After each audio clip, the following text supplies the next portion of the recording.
Fair enough. Shall we move onwards then to 2001's Millennium Actress? So, Millennium Actress then.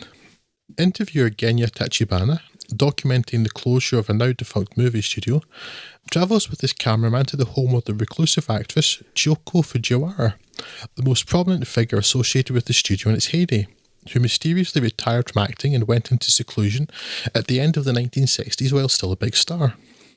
He has been granted an exceedingly rare, if not unique, interview with the now elderly actress, occasioned by his returning to her a possession she thought lost.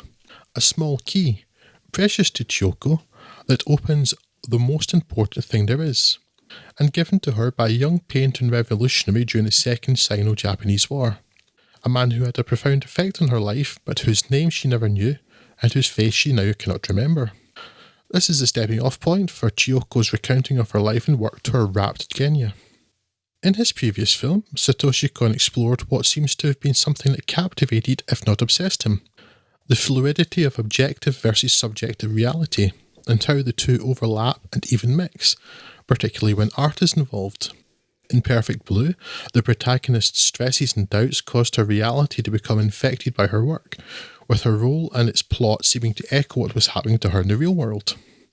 Something similar happens in Millennium Actress, but from the other side. Kon takes the idea that actors draw from their own life experience to inform a role and runs with it, with Chiyoko's roles reflecting her own history, desires and choices, as she chases the mysterious painter across time and place, from Japan to Manchuria, World War II to the Edo period and on through the Meiji Restoration, and then into a sci-fi future and space. Each part of Chiyoko's life, or roles, is told from the point of view of Genya and the cameraman Kyoji, who, much to their surprise and consternation, find themselves not floating observers, but near participants in the on-screen action, having to dodge flaming timbers, arrows and other hazards. Genya, who it soon becomes clear is, and always has been, infatuated with Chiyoko, quickly becomes an actual participant, showing up time and again to aid Chiyoko's character, reflecting something that happened in real life. For me, Millennium Actress is Kon's masterpiece. It's inventive, touching, funny and emotional, and flows from one tone to another with ease. While Chiyoko's pursuit of the painter is necessarily, and obviously futile, the story never becomes maudlin, nor, really, tragic, even if it may seem like a tale of a life wasted, as Chiyoko tends towards sanguine and philosophical rather than depressive and defeated. Kon had polished his craft with Perfect Blue in this, with Millennium Actress displaying greater nuance and depth in its animation, and a bit more playfulness too. Of particular note is the representation of Chiyoko, from the shy teenage schoolgirl meeting the painter and choosing to take her first film role, through to the elderly woman whose youth returns as she recounts her adventures.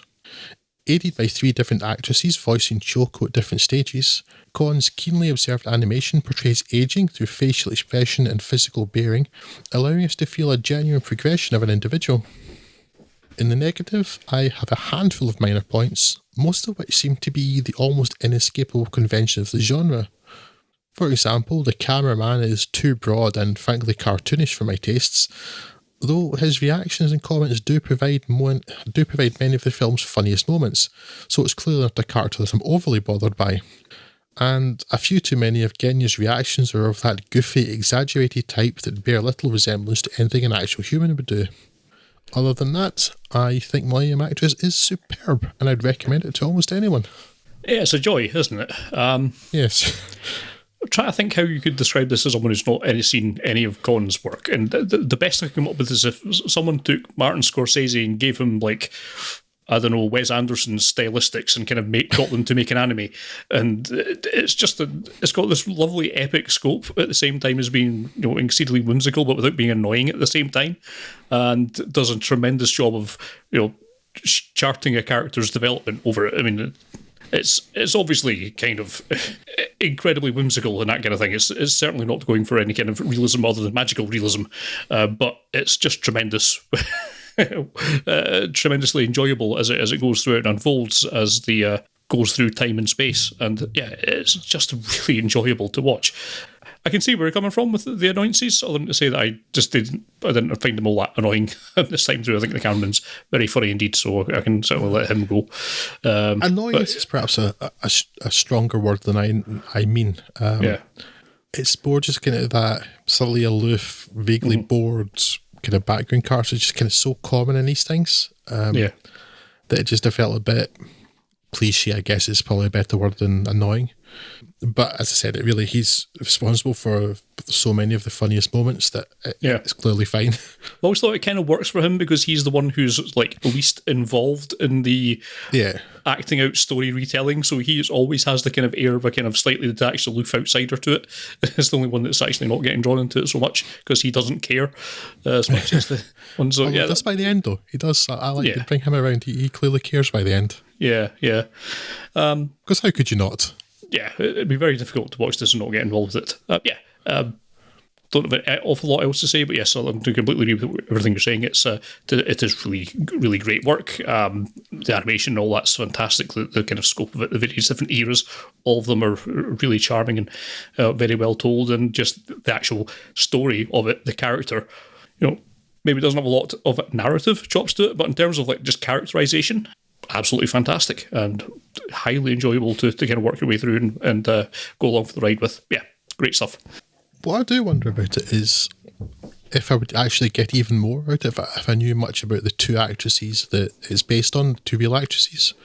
One of whom I don't know, the other one is a woman who I know has worked with Ozu a couple of times in particular in Late Spring and Tokyo Story. Ozu's real masterpiece films. Whether like knowing something a bit more about them or their roles would maybe make this even richer. Oh, I didn't realise it was actually based on any real people. That's interesting. Yeah, those two actors, both of whom started kind of mid-teens, so very similar time period to Chiyoko in this as well. Right. So whether like having a stronger familiarity to them would just, I don't see how it could possibly make the film better. I think it's absolutely superb, but they would just give it kind of perhaps more texture or more poignancy. Yeah. But without knowing anything about those, I've seen those two Ozu films I mentioned, but I'm not enough of that into this to really see if it's there.